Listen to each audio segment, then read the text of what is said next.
return. Telegram return. Is that switched on?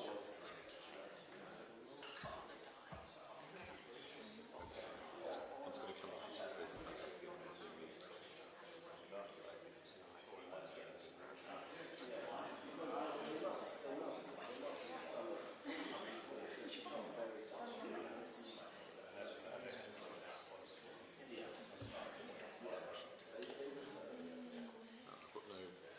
I've got no video coming through.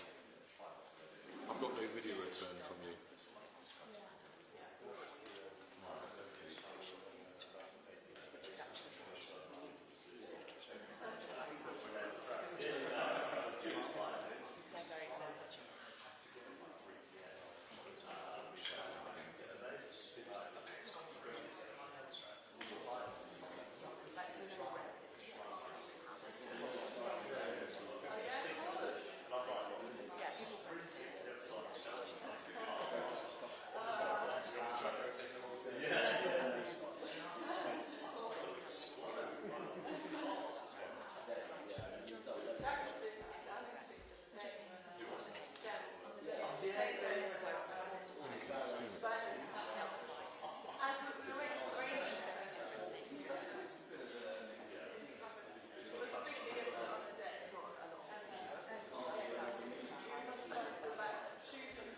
you're leaving at the back. Thank you.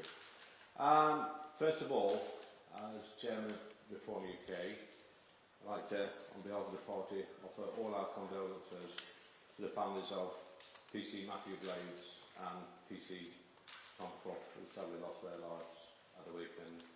Two brave men, who went to work and never came home. In post-war Britain, Clement Attlee and I, Bevan, built social housing, council houses, on an industrial scale. These were houses for British people, for British workers in post-war Britain. In the 35 years after the Second World War, over 5 million council houses were built. And people like my grandparents, both sets of grandparents, moved into council houses in Ashfield. And they saw it as a privilege, a real privilege, not a right. They looked after their homes. And my grandparents lived in their council houses for over 50 years. In modern day Britain, council housing is issued on need rather than suitability. And this has led to all sorts of social problems, especially in places like Ashfield. A young person in Ashfield, or a young couple in Ashfield, a young working couple, have absolutely no chance of ever securing council housing or social housing in my area. And this is happening all over the country. It's not fair. And the policy that Richard Tice is going to talk about later is about fairness. It's about putting British people first, ahead, at the top of the queue, and that's how it should be. A British government should always look after its own people first. Young people in our country are desperate. Their jobs are being taken away by ridiculous decisions made by that place over there, and they have absolutely no hope, no chance of securing housing in many places in this country. And this policy will make it much easier and much fairer for young people in our country to secure housing. Some of you in this room and some of the left-wing politicians may see this as controversial. It's not controversial. Our policy document, which you've got in front of you, would have been mainstream policy making 30, 40, 50 years ago. We've gone back in time in this country. We are letting our young people down. Young people in Ashfield, there are 6,000, over 6,000 people in Ashfield on the council house waiting list, and they've got absolutely no chance of ever getting their foot on the housing ladder, which means that many young people in our areas are living with their parents till they're in their 30s. This is unfair. They can't move out like I did and buy a house at age 22, 23, and they can't start families. So Reform UK is going to reverse this madness. We're going to put British people first and make sure our young people have that aspiration to get their new house, their social house, their council house, whatever you want to call it, and get their feet firmly on the housing ladder. So I'm going to introduce a young man now, Mr. Richard Tice, who actually has built more houses over the past 25 years than the previous 24 housing ministers. Richard Tice.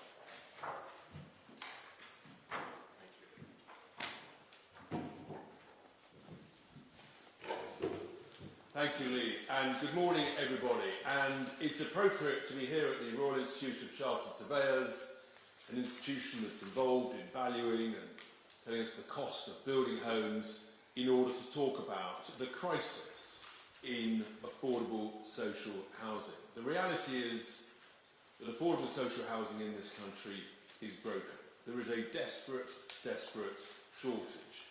And we've got 1.3 million people on the waiting list. Now, back in the early 1980s, one of my first jobs was digging trenches on a construction site. And in a sense, that's who I am. I'm a builder. And as Lee said, I have built thousands of homes and companies that I've run. And one of the reasons we're in crisis is because those 24 housing ministers this century have had no experience, no idea what they're doing, and it was just a sort of a job for a year or two. And so we've ended up with a desperate shortage of affordable housing, council housing, and it's got worse and worse. And in the document you've got in front of you, there is a graph that shows the complete collapse of the construction of affordable social housing. And our ambition is to stop the rot. We need to turn it round. And so from a construction point of view, we want to build, a reform government will build, an extra 50,000 affordable social homes every year for a decade. 50,000. That is more than has been achieved for decades. And not only do we know it's the right thing to do, it's the fair thing to do, but it's absolutely essential. And obviously quite rightly, the next question is, okay, Richard, well, how are you going to pay for it? And there are three separate components to how we would pay for this. It's about £10 billion a year. And this does not involve taxpayer funding, unlike the current government's Affordable Homes programme. There are three mechanisms. The first is to reactivate an attractive right-to-buy housing programme for existing tenants. And we're saying that if someone's lived in a housing association or a council home for 5 years, you'd get a 30% discount. If you've lived in such a home for 10 years, you'd get a 40% discount. This is reactivating what worked really well in the 1980s, as Lee was touching on earlier. The failure back then was that the Conservatives, they didn't reinvest the proceeds back into building more affordable homes. And that's the key difference. Here, we believe that actually this money will go, what we know, we can go back into building affordable homes, a factor of 2 to 1. So that will be about a third of the total money involved, the total proceeds required.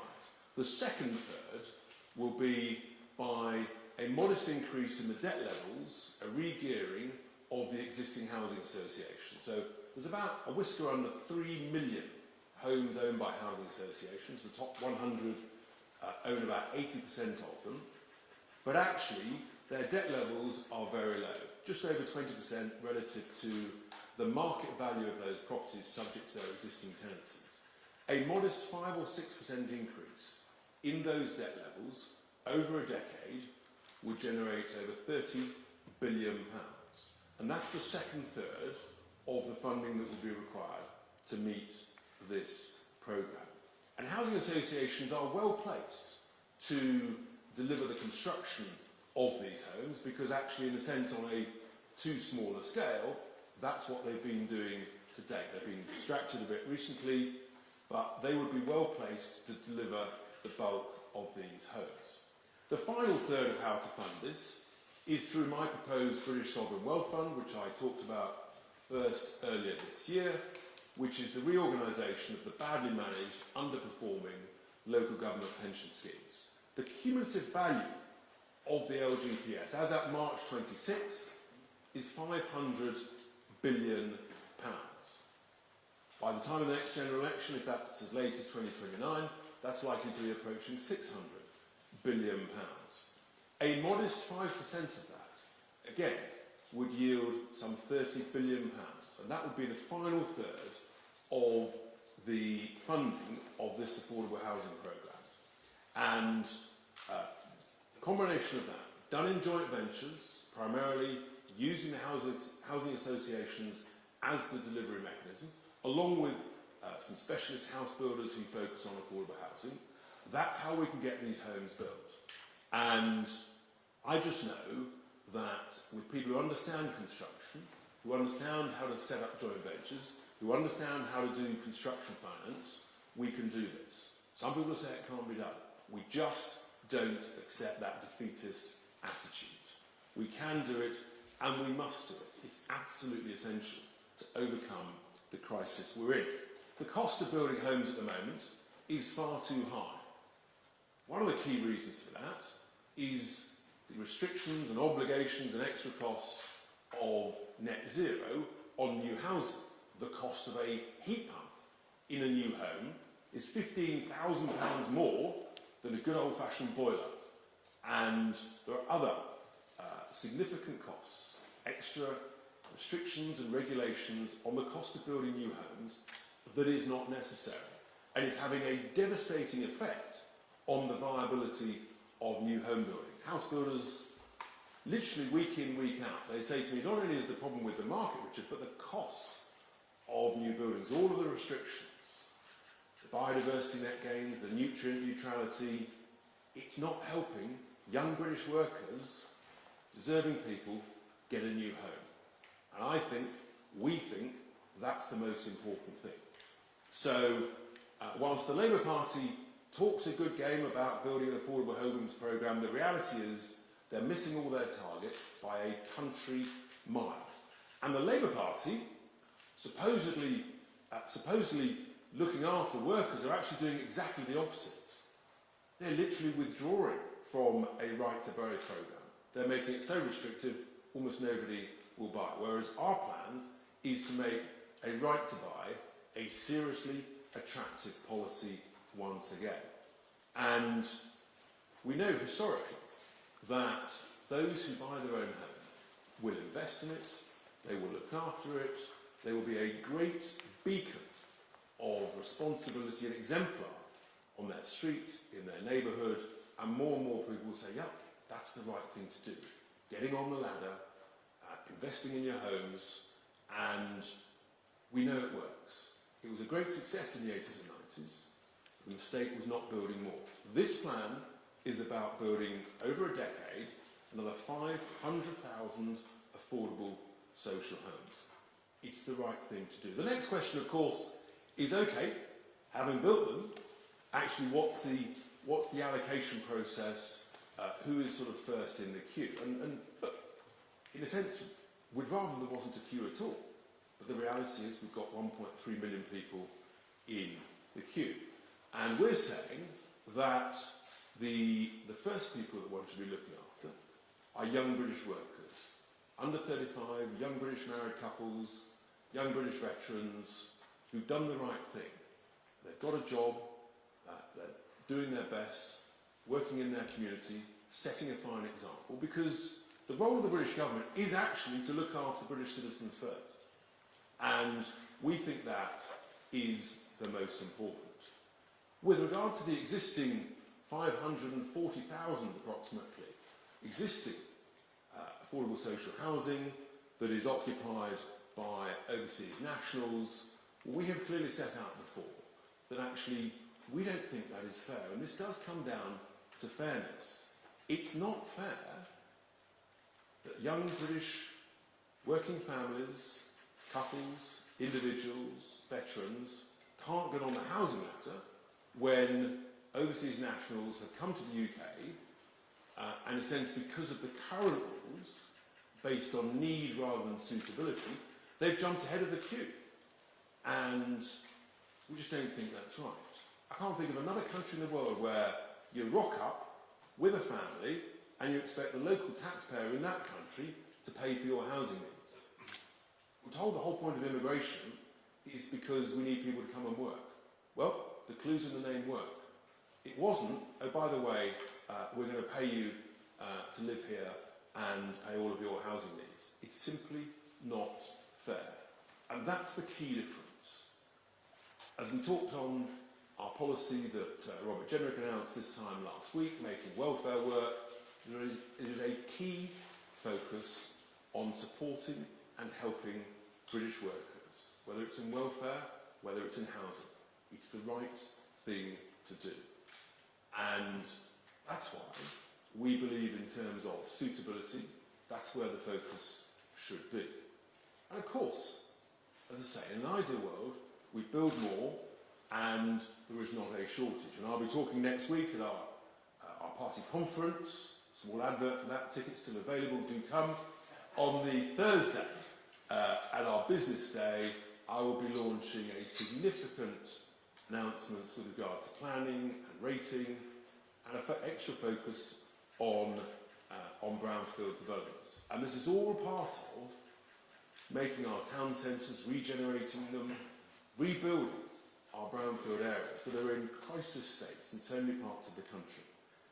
And if we do that right, and if we do this affordable social housing programme, then we can overcome many of the challenges and the problems that young British workers are facing today. And I conclude, ladies and gentlemen, with just repeating this clear point. There's so much of the country is struggling, so many people feel that Britain is broken. It is broken, and within that, affordable housing is broken too. We've got the experience, the know-how, we know that reform can fix it. And fix it we must. Because the simple fact is, affordable social housing needs reform. Thank you very much.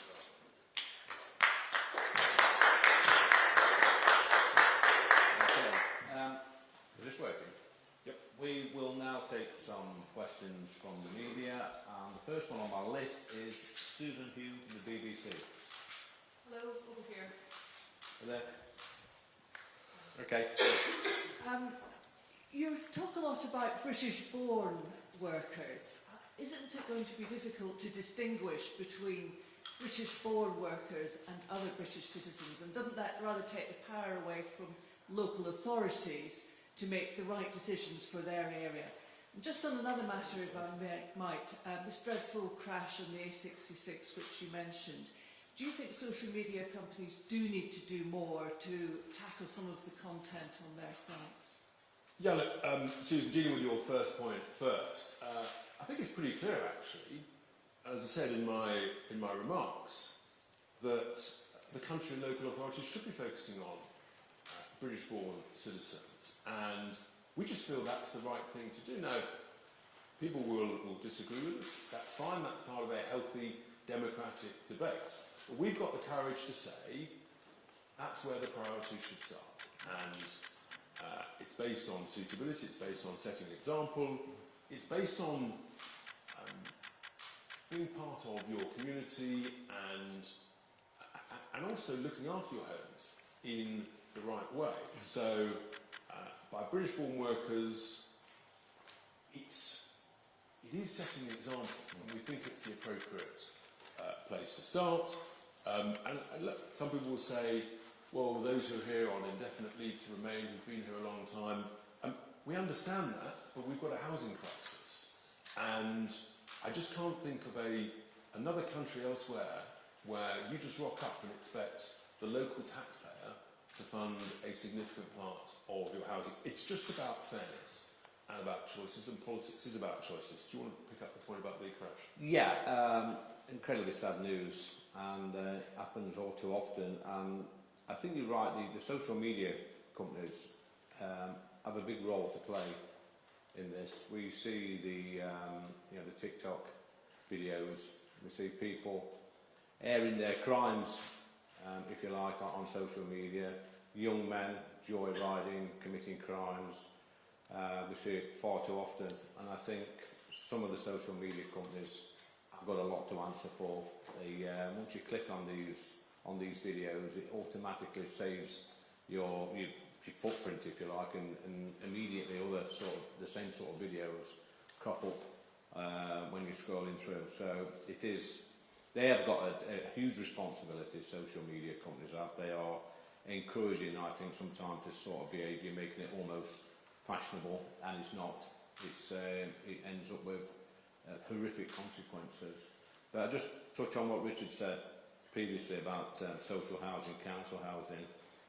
When young British workers, young British people go to work and work hard all week and pay their taxes and think to themselves they will never ever be able to have a council house or have that right to buy like their parents or grandparents have, then that's totally unfair.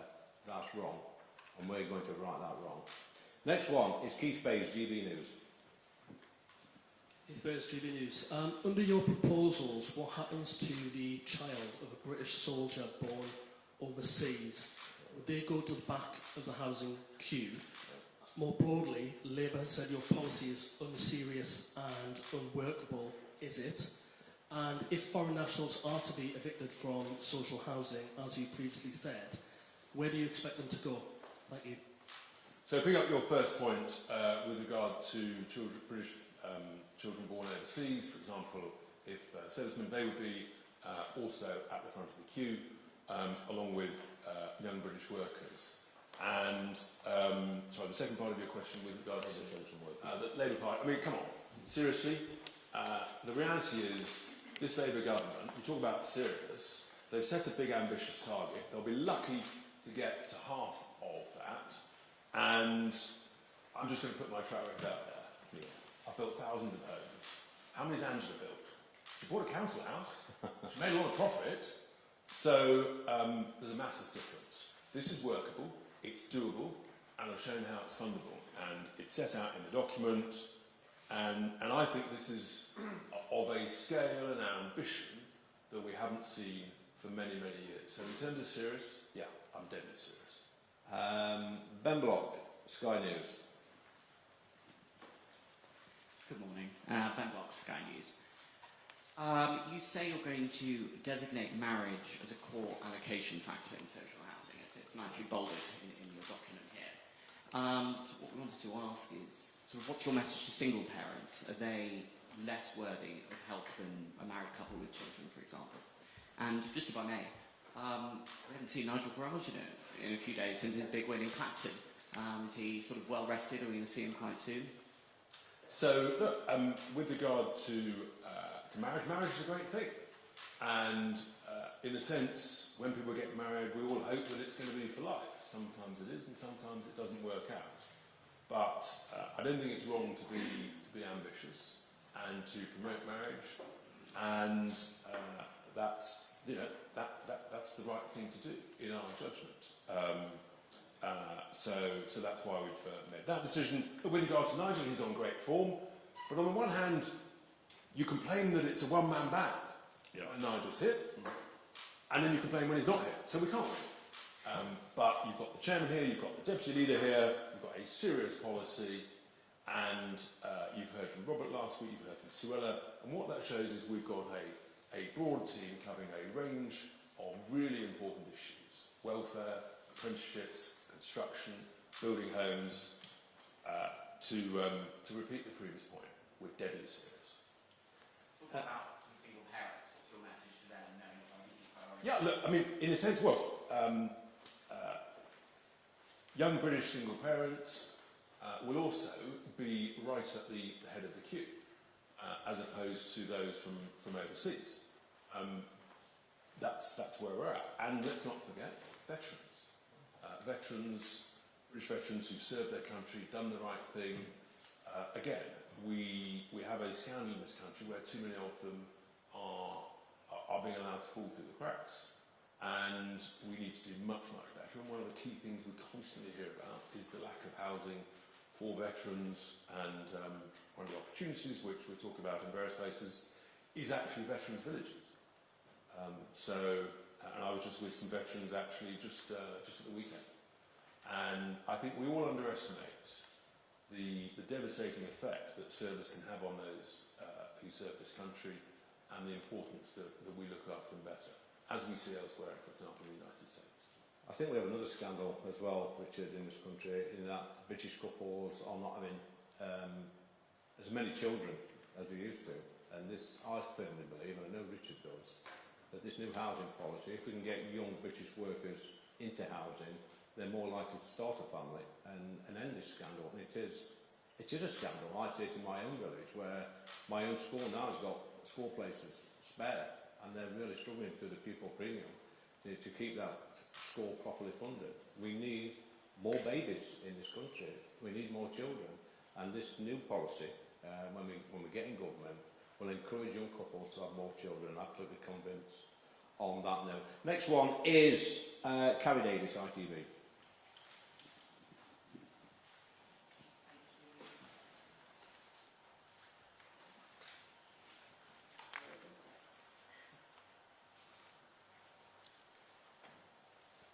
You say this about prioritising British-born workers. So, would a working foreign national with a family who is here legally, is a citizen, pays their taxes, and has been here for decades, but who cannot afford open market property, lose their home in favour of giving it to a British-born single person who is unemployed? If so, where does that foreign national worker and their family go? And temporary accommodation comes at a significant cost to local authorities, and you're talking about a very sudden, drastic increase in demand. Well, first of all, there'll be a grace period, and those citizens that you mentioned, they're probably here on indefinite leave to remain. As I said earlier, that is different to British-born people. The role of the government is to look after British citizens, and what we're motivating people back into work. That's what our welfare policy last week is about. That's what this policy is about. And young people who, as soon as they come into the world of work, they need to find work. And of course, there will be moments, as you infer, where someone has been working and then may lose their job for whatever reason, and hopefully then is progressing back into work with whatever support programmes may be required. But fundamentally, yes, our priority is British-born citizens. And I repeat the point I made during my remarks. The idea that that people can come from overseas and think that they should live in a country and get heavily subsidised by the local taxpayers of that country it's a position to have. We just think it's the wrong position. I just add that we make no apologies for putting British-born people first. Next one is Amelia Jenner from Channel 4 News. Thank you very much. Amelia Jenner from Channel 4 News. We haven't heard from Nigel Farage since his by-election win. Is he in hiding? And has the Parliamentary Standards Commission interviewed him yet over the undeclared £5 million gift from a Thai-based crypto billionaire? Nigel, I think, is 62. I'm not sure he's ever been in hiding. He's always on good form, and you'll see plenty of them if you come to party conference. But I do think that, I just repeat the point, we are a broad team with a range of expertise, as you're hearing about today, and Nigel specifically gave us these tasks, myself, spokesman for business, trade, energy, including housing, so that we can get stuck into some detail. And that's the thing. But with regard to the Standards Commissioner, we're getting to know him for a variety of reasons. That's the nature of it. With regard to timing on that, that's between Nigel and the Commissioner. There are, of course, quite strict rules around who can say what about when with the Commissioner, so we have to leave it at that. Okay, can we have a serious question this time? Bethany Dawson, LBC. Bethany Dawson, LBC. People are under 35 are pushing back having children because at least partly they can't afford it. Yeah. As you said, you want to encourage more people to have children and get married. What more will you do to encourage this? And if I may, you say that Housing Secretaries gone by didn't know what they were doing. Does that include former Housing Secretary and now Reform UK economic spokesperson, Robert Jenrick? Shall I pick up the second point? Look, the reality is, I'm a home builder. I've been a house builder, and so I'm very proud of that record. I know that actually Robert tried to get a number of things done, changing policy, but was constantly pushed back by the civil servants in his department, and he's talked to me specifically about that. We're going to do things differently because we've got that extra level of conviction, experience, and a can-do attitude, and that's why this is different. So yeah, we're bullish, we're optimistic. Yeah, and this is also on the back of what Sir Ella announced just a few days ago about the apprenticeship schemes, about getting young British people back into work, highly skilled jobs to earn good money in places like Ashfield where I live. And on the back of that, we can help put them get their foot on the housing ladder. So it has to be a win-win for young British people. At the moment, we've got over 1 million young British people who's out of work, not in employment, not in training. We've got to stop that. It's these young British people in our country that go to work, that pay the taxes, that pay for people like me in a few years' time, and I'm on state pension. So we have to look after our young people, get the alarm clock generation back, give them hope, give them that aspiration like I had when I left school. And actually, apprenticeships in the world of construction, people might say, yeah, but can you build them because a shortage of labour. Well, that's why we're so focused on apprenticeships, and there's nothing better. The press conference we had on Thursday was at a painting and decorating company that had grown from nothing, that employs a number of apprenticeships. It's a great route for young people after GCSEs, getting stuck into the world of work, and I speak from personal experience, there is nothing more satisfying than actually building things. Sophie Church, Daily Mail. Hi, thank you both. The Prime Minister is in Ukraine today with President Zelensky. Do you agree with him handing over the blueprint for long-range cruise missiles? Yeah, look, the Prime Minister is doing the right thing on his first overseas visit, and we should continue to support Ukraine in doing an incredible job in pushing Russia back. And I was there 2.5 years ago, I think it was, and I met a number of the drone manufacturers at the time, and I asked the question about drone technology and the pace of it. And we've seen since how that has become so extraordinary. Back then they didn't know where it would be like in 6 or 12 months' time. So with all this technology, the Ukrainian brave soldiers, armed forces are doing an incredible job against the aggression of Russia. Aaron Newbury, The Express. Good morning. I'll just come back to one of the earlier points made about temporary housing. What considerations have been made about increase in demand for temporary housing as a result of this policy? And I noticed in your document you said that the social housing tenancies will be fixed term and subject to review of the conditions at the end of that fixed term. So if the married couple occupying that home are part of the 42% of marriages that end in divorce, will they be deprived of their home as well? And finally, why should the 70% of under 35s who choose not to get married subsidise the living of the 30% that do? I go back to one of the points you made. There's about 5, I think, there. But after the Second World War, when the Labour government built council houses on an industrial scale, as Richard rightly said, the allocation was based on suitability. And if you go back in time and look what actually happened then, the people that rented council houses had to be married under a Labour socialist government. They had to look after their property, they had to keep it well maintained, the gardens done and decorated. And they were inspected on a regular basis by officers from the council. And they had a couple of chances, really. If your house was falling into disrepair and you wasn't looking after it properly, the council officers would come around, give you a little bit of a ticking off, and then give you some encouragement and some coaching on how to keep your property, your taxpayer-funded subsidised property, up to a reasonable standard. If after that you didn't keep it up to a reasonable standard, you're out. And they gave it to another couple who would look after their property. Couples like my grandma and granddad, who my granddad served in the war, came back wanting, homes fit for heroes, and he got his first council house in 1949 in Sutton, Ashfield, and he lived there till the day he died, over 50 years. And we see it in my community and all around the country.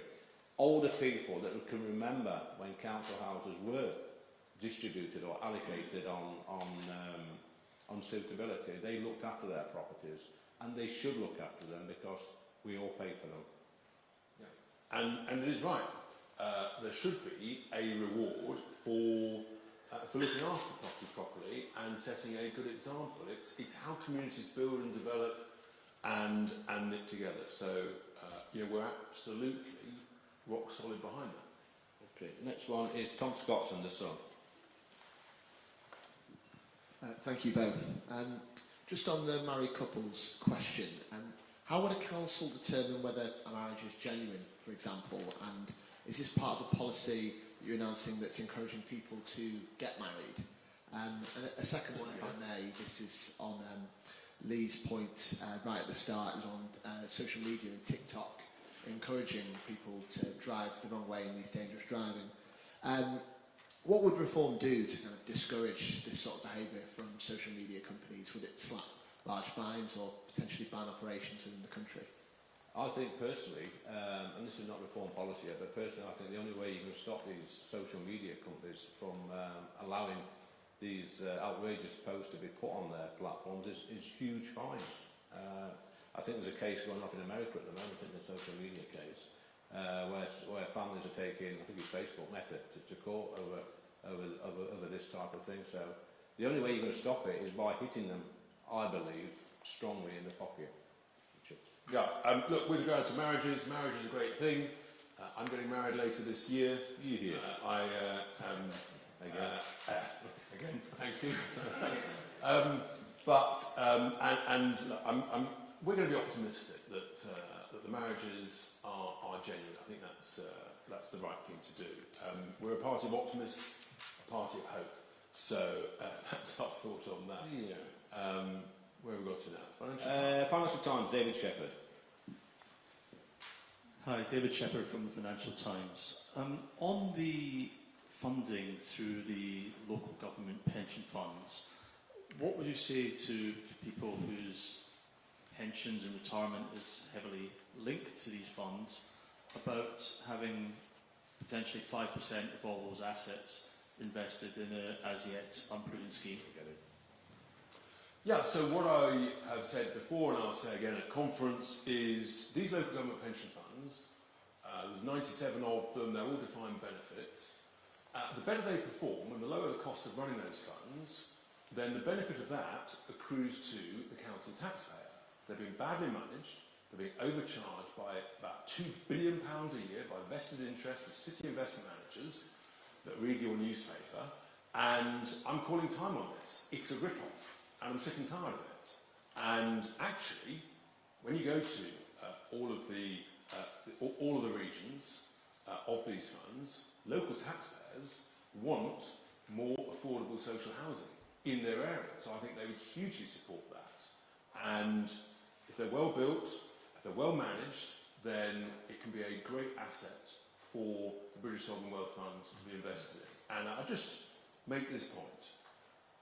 This could be the 7th or 8th largest sovereign wealth fund in the world. And we look enviously at Norway, we look enviously at the Singaporean Sovereign Wealth Fund. With proper vision, proper ambition, we can have the same. We absolutely should, run by competent, good people who deliver better returns and stop the taxpayer being ripped off. Will Hazel, the iPaper. Thank you very much. Richard, in terms of prioritising British-born people for social housing, do you think there's any impediments in the current legal system which you'll have to kind of repeal to make that happen? Do you think it's something which we could do today, or do you think you're going to have to do stuff like repealing the Equality Act, which I know you're already committed to, but do you think we're going to have to kind of change legislation to do that?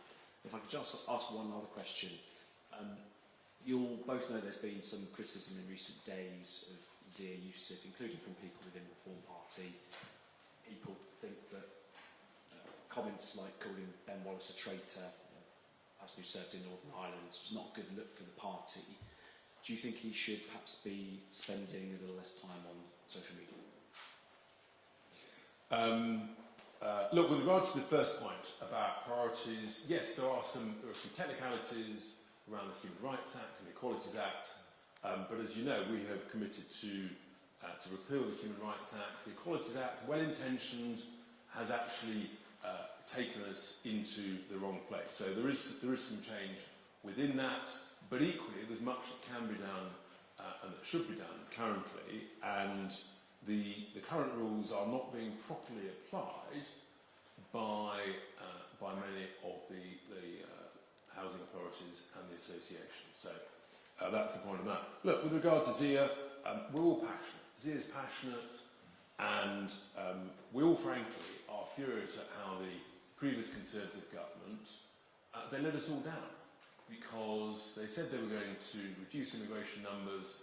They didn't. They opened the doors, they allowed the Boris wave, and part of the problems around the social housing issues that we're now talking about is because of the Boris wave. And that's why it's quite right to highlight, unless we deal with indefinite leave to remain, then the vast majority of that wave could then apply for ILR and then apply for all sorts of additional benefits, including housing, that would literally bankrupt the country. So Zia's on great form, we're on great form, we're looking forward to conference, and as I tweeted out a couple of days ago. I think the summer heat may have got to a few journalists. Yeah, and just on the Zia point, Richard, I think Zia is probably one of our best communicators in Reform UK. Very popular with the membership, and this would advise to anybody, if you don't like what Zia says, then just scroll by. It's really simple. Sophie Huskinson in Edinburgh. Thank you. I have a question for each of you. So, Richard, you said you don't think it's wrong to promote marriage and sometimes it doesn't work out.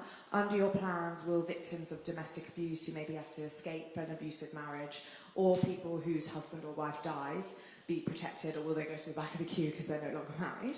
And then, Lee, if I could just ask, you said about fines for social media companies, the way that these are currently brought is under the Online Safety Act. Reform wants to scrap that. So how will you bring fines? And equally you say, well, you could just scroll past Zia's tweets if you don't like them. Is that the kind of advice that you'd also give to people if they're seeing dangerous content on social media, that it's on the person to scroll past? On your second point, yes. If you don't like what any of us have to say on social media, you don't have to follow us. You don't have to read our comments. Just scroll on by and go and listen to somebody else. With regard to the Online Safety Act, we want something, it's well-intentioned act, don't get me wrong, but we want something much more robust and stronger to stop these horrific incidents happening in the future. Now, I do personally think, and it's just something we're looking at, is that the only way you're going to hit these big tech companies is by huge fines. It's as simple as that. Hit them in the pocket. And Sophie, with regard to the point about domestic abuse, of course, they are protected and would remain protected. And we're absolutely paramount to that, and that's crystal clear. Kieran Stacey, Guardian. Thank you very much, Kieran Stacey from The Guardian. Can I just check a couple of details on your policy? First of all, can you confirm that under this policy, somebody who was born abroad but came to the UK as a child, has lived here almost all their life and is a citizen, would be lower down the priority list? And can I also ask what this means for housing associations? Because you're putting quite a lot of stock by what they can do under this policy. Allowing them to borrow more doesn't necessarily mean that they'll be able to get more back in rent, because rent will still be capped. And if they then go into default, if the banks have those assets listed at market value in the private sector, as I think is your policy, they'll have to sell those as private market rented accommodation. That might mean a net loss of social housing, not a gain. Can you answer that as well, please? Well, actually, the housing associations that I talk to and meet, actually it's the opposite. They desperately want more financial resource in order to build and manage more. And the top 100 own about 80% of all of the affordable housing, and they actually, with that little bit of extra leverage, they can do what they're set up to do and what they want to do. And it's a shame at the moment that they're being, in a sense, they're being restricted. Although the government says money is available, the truth is it's not getting to the housing associations. And as I say, the ones I've spoken to, they want to do more. Many of them have got great experience in delivering, and I believe with joint ventures that can absolutely be achieved. And the numbers set out, but there is plenty of cover in order to ensure that they can more than meet the covenants.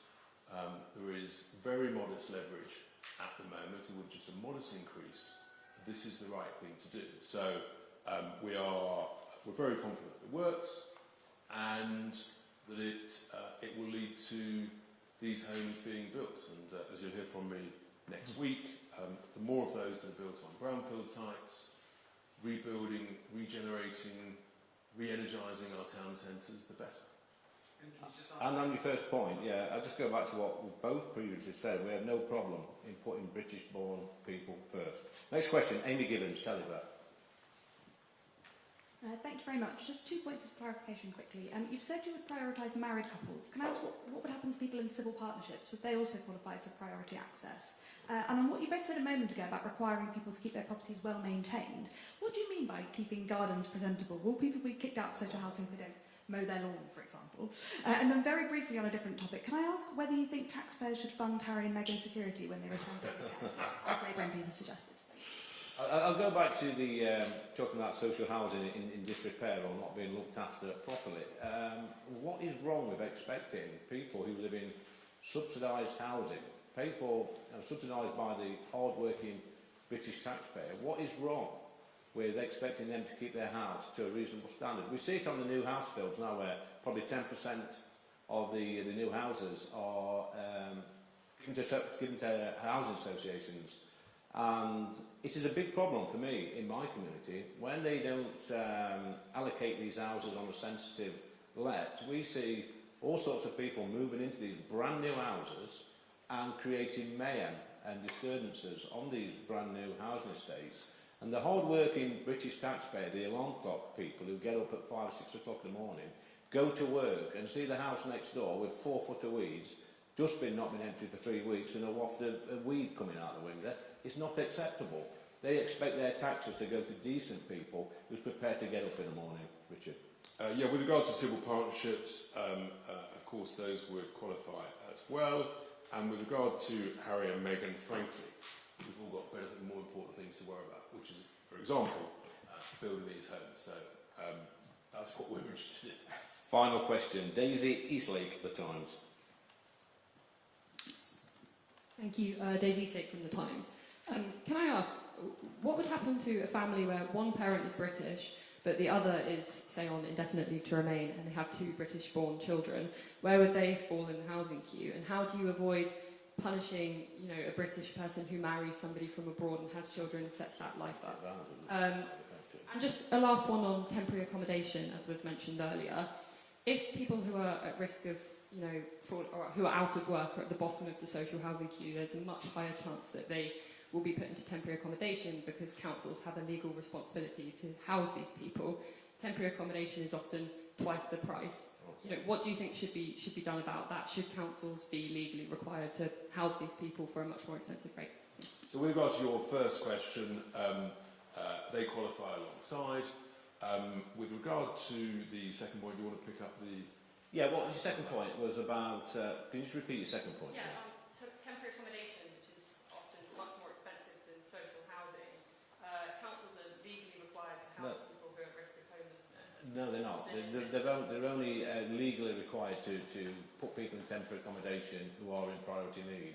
And there's a list of people in priority needs. It could be pensioners, it could be disabled people, pregnant women, and women with children. If you're a normal single person in this country with none of those descriptors, then you have absolutely no chance of ever securing temporary accommodation. They will push you into private accommodation or into private hostels. But I also come back to the whole point of this press conference is we've got a shortage of accommodation. And governments have talked about it, they've not actually done the business and built more affordable housing. The more we build, and the better people look after it, and the better they're incentivised to do a right to buy, which is absolutely vital to improving the way that our streets look, and then actually we'll be in a much better place and there'll be less need for temporary accommodation. Okay, guys, thanks. Thank you very much. Listen to that. Brilliant.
Well, I mean, it's hard for me, I haven't got a mayor.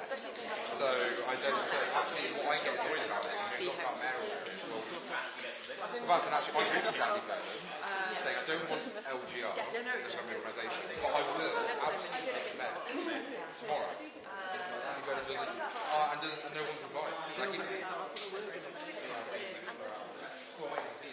the reality is that I haven't had those mates before, that's why, like, again, I'm finding the reason for next is not grow the LGR. Cost and time and money. That push, so we'll go from there. We pass our local plan, try and build more housing, but I think, yeah, I think it will be, I think things like encouraging marriage is a positive. There's a big expense here. Well, I think this, from what I've read, obviously unlike you, I've only just read it, so, but if you look at the policy, it does say, for example, existing tenants, there's a period the key part is actually build more houses, and in a much better situation. That's why we need to make sure that things like local plans start getting higher so we can just focus on those houses, building up along brownfield, as Richard rightly pointed out as well. If we get that development, and that's a positive policy. It does, so in Newcastle Town Centre, Captain Centric, a firm that actually Tim Heatley is a friend of Andy Burnham director, was on being accepted Downing Street watching him come in as Prime Minister. There's got 4 projects in Captain Centric in Newcastle Town Centre. One's turning a car park into accommodation, not knocking it down, converting the car park. Another's taking a number of other sites that were just used in Town Centre. About to build hundreds of new homes. In fact, I think we're bordering 1,000 if I remember correctly for those figures, and that's just in the town centre, a tiny town in Newcastle Drive. So, and that's all being completed within 24 months. So that's, you know, we're only 18 months. 18 months away, all 4 schemes will be done. So it's actually about the pace and the incentives of what you do. What the government could be doing is what they did, for example, in Stoke, where they gave remediation as well to deal with like old pottery sites, the old Royal Stafford site. We built 350 to 400 homes on that site, and that was done again within 12 to 18 months. The problem is, if you look at the latest data, what's propping up the economy right now is the financial services sector, or services sector. Construction is absolutely plummeting. Costs, labour, trade is a major issue, and actually what we need to be doing is getting rid of regulation. I've got, you know, if I was doing a local plan from scratch, not the one I inherited and begrudgingly accepted because there's lots of stuff on gold plating around biodiversity, net gain, all this nonsense, rather than just going to what the British standard is expected. All these additional costs, additional checks, additional burdens that all then take time. We have to get the consultants, then we have to go out to consult with the wider community. I'm just trying to railroad through this as much as possible to say to developers, let's get builders and make Newcastle Lions Borough a very